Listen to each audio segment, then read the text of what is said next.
Horror is supposedly a great genre. You should make an incremental game. If you're a game developer, make horror games. Friend slot is different than the casino horror, or different from the incremental. Yeah, we gotta stop listening to this. You've probably seen a dozen people on YouTube telling you which games you should or shouldn't make. But normally these conversations are all about maximizing profits.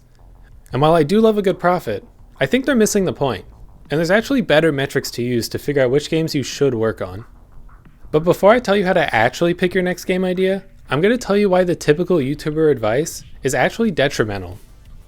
This is Chris Sikowski.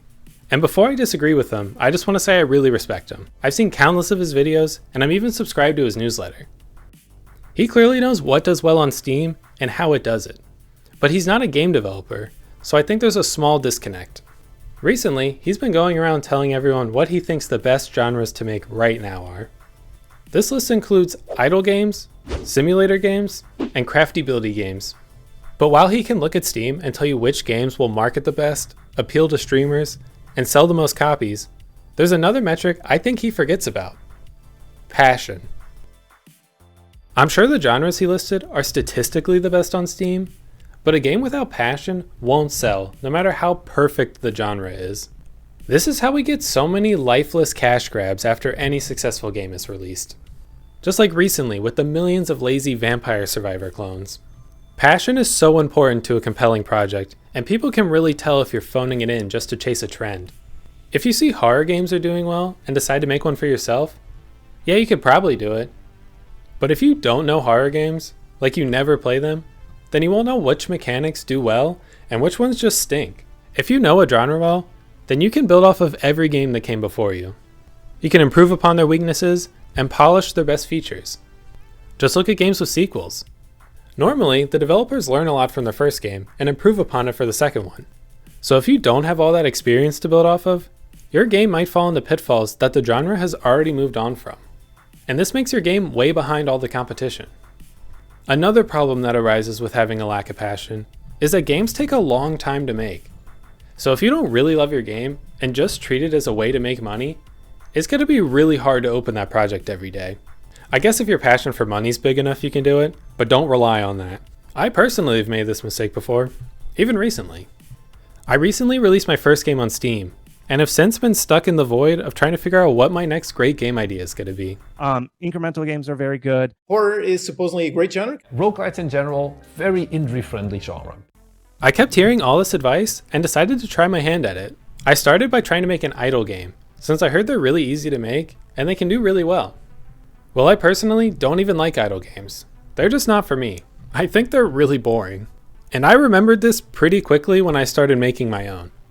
I forgot to make a game, you actually have to play it. Like a lot. So I quickly moved on from that project, and it was a good thing I did, because I recently found out that the game I was trying to make already exists with Perfect Tower 2. And it's way better than anything I could have made, because they clearly know the genre. So for my next idea, I moved on to another genre that I heard was doing pretty well at the time: cozy games. Well, after a few days of working on my new prototype, I again found myself struggling to even open my project. I was spending more time dreaming about other games that I'd actually enjoy making. And that's what led me to the current game I'm working on. It's nowhere close to being ready to share, but just know there's something in progress. But before I got there, I wasted a few months trying to make games that I wouldn't even play myself. Now, you might love idle games, but that just goes to show no advice is perfect for everyone. When Thomas Brush interviewed Chris, he had an extremely hard time understanding why Chris was pushing these game genres because they just didn't speak to him. Thomas is a developer who likes story-driven games with atmosphere and world building, so games where you click a cookie just don't sound appealing to him. However, a game like BioShock really does. And you can see this passion not only in the gameplay of his games, but also in his videos when he talks about his game. If Thomas was making a game about running a normal store because everyone told him to, I bet it would lack the same energy and passion. I also bet he'll make more money making the game he actually likes. Plus, if everyone makes the same type of games because that's the optimal genre, then those genres would be so oversaturated that your game would have to be a masterpiece to stand out. Plus, there'd be so many other niches without anything to play. Steam has more than 4 types of games out there, guys. So the first thing you should consider when trying to decide what type of game to make is actually just what kind of game you like to play. If it just so happens your favorite genre also happens to be the most popular one, then good for you, go for it. But don't think that's your only option. A game made by someone who actually likes their game, even if it's in a subpar genre, will have a greater chance of success than someone who's just chasing the numbers. I mean, just look at Cuff Bust. The developer of this game, 2Star, who's clearly a more successful developer than me, but he still made the mistake of making a game exclusively by looking at the numbers. And this robotic approach to make the perfect game resulted in a game that lacked the passion to truly succeed. Figuring out how to make money off of it, and then I became a business person, and now I don't like making games. But thanks to him, we can all learn from this.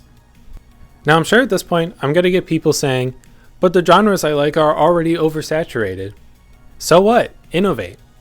Deck builder roguelikes were considered a bad genre to get into after Slay the Spire inspired a ton of uninspired deck builders. But that all changed with Balatro. This game revitalized roguelike deck builders and became extremely successful. And if the developer had taken the advice of random people on YouTube, they never would have made it. Another example of this is Megabonk.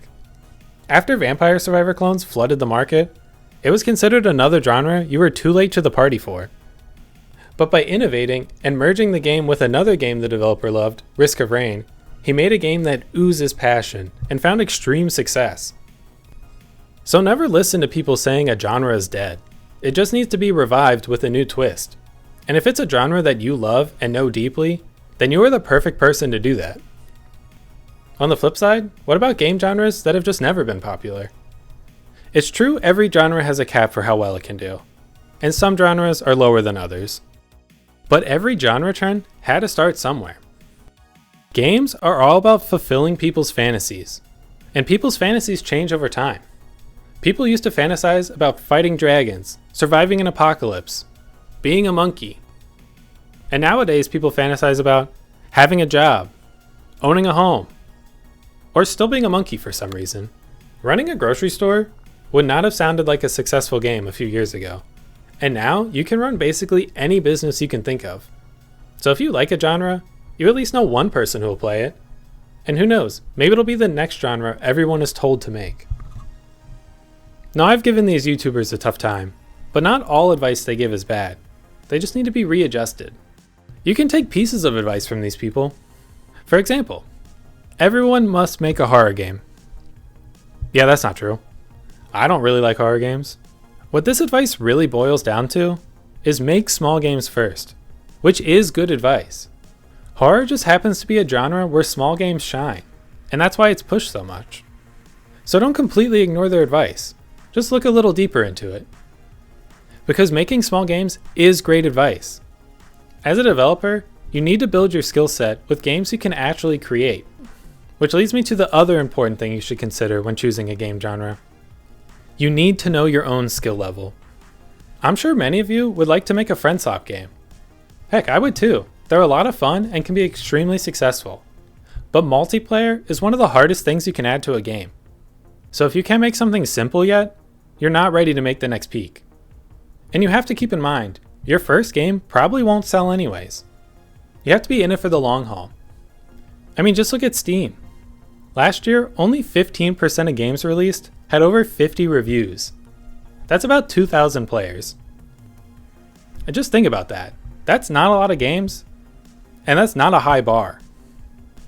And I'm willing to bet most of those were not people's first game. It's tough out there. And sure, there are exceptions. I believe Schedule 1 was the developer's first game. So it can happen, but please don't expect that. And even so, I don't think being a drug dealer is a genre many people are telling you to make. So when you hear advice, like don't make a platformer, sure, if you're an experienced full-time developer trying to keep a company afloat, don't make a platformer.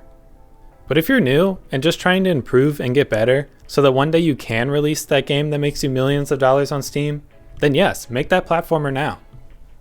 You will learn so much more from projects you can actually complete, and you'll improve until you're ready to release that mega hit. And this advice can be used for any hobby. If you're passionate, people will be passionate in return. And if you're just doing the things you think people will like, without the passion or skill set to really back it up, people will fall off. I've experienced this a ton just on this channel. When I released a video about a game idea I was really passionate about, people watched it even if it wasn't my best video. And then I followed it up with a video I thought people would like to see, and I found out people in fact did not want to see it. You can tell my skill set and passion were not in this one. Now there is a balance. You can't make a super obscure game and expect it to be a mega hit. But if you're just doing it for fun, go for it. And we as developers have to remember that for most of us, this is just a hobby to have fun, and money's only a potential extra. So if there's one lesson you could take from this video, it's don't let people tell you what games you should or shouldn't make. Make the game that you want to play and that you can actually complete. Or just make a game about monkeys. See you next time.